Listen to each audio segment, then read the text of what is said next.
As if Florida's Stand Your Ground law wasn't controversial enough, now state legislators have amended the law, putting the burden of proof on prosecutors to prove a suspect didn't have a legitimate fear for their life at the time of a shooting. Kate Flexter joins us with more. Kate. Thanks, Alan. Gun rights advocates say this is a necessary protection for those acting in self-defense.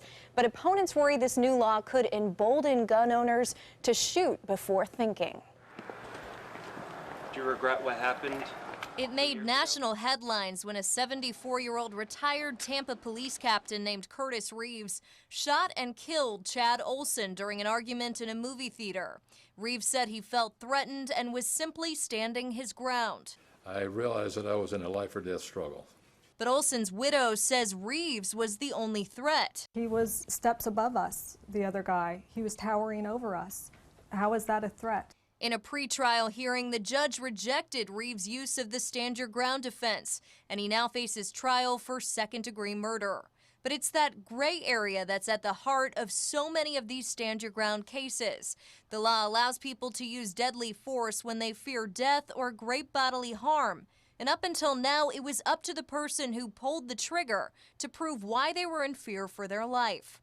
But a new law shifts that burden of proof instead to the prosecution. It's a 9mm. Owner of Young Guns and Safety, Mike Young, says it's an important protection for those who are truly acting in self-defense. Our whole court system is innocent until proven guilty, except for that. And now we're all on the same page, which is really cool.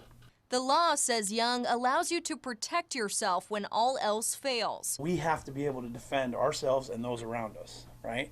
When seconds count, law enforcement is minutes away. But opponents like Carol Rosigno of the Brady campaign say it could embolden gun owners to shoot before thinking. If I steal from you, can you take my life? If I paint graffiti on your house, can you take my life? It's a choice she says is better left up to the justice system. I mean, I think the possibility now is that the vigilantes of the world become more important than the people who don't have guns. Rosigno points to a recent study published in the Journal of the American Medical Association, which found that homicides in Florida increased 24% since the Stand Your Ground law passed in 2005, and firearm-related killings increased 32%.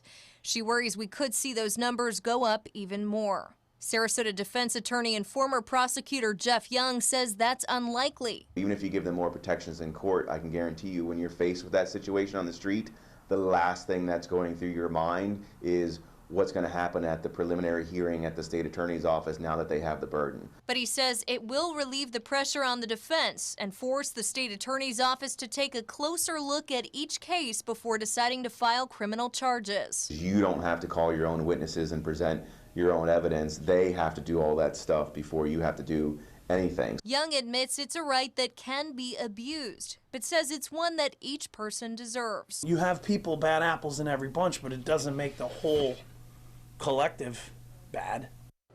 The National Rifle Association was among the major supporters of this bill. Kate, thank you.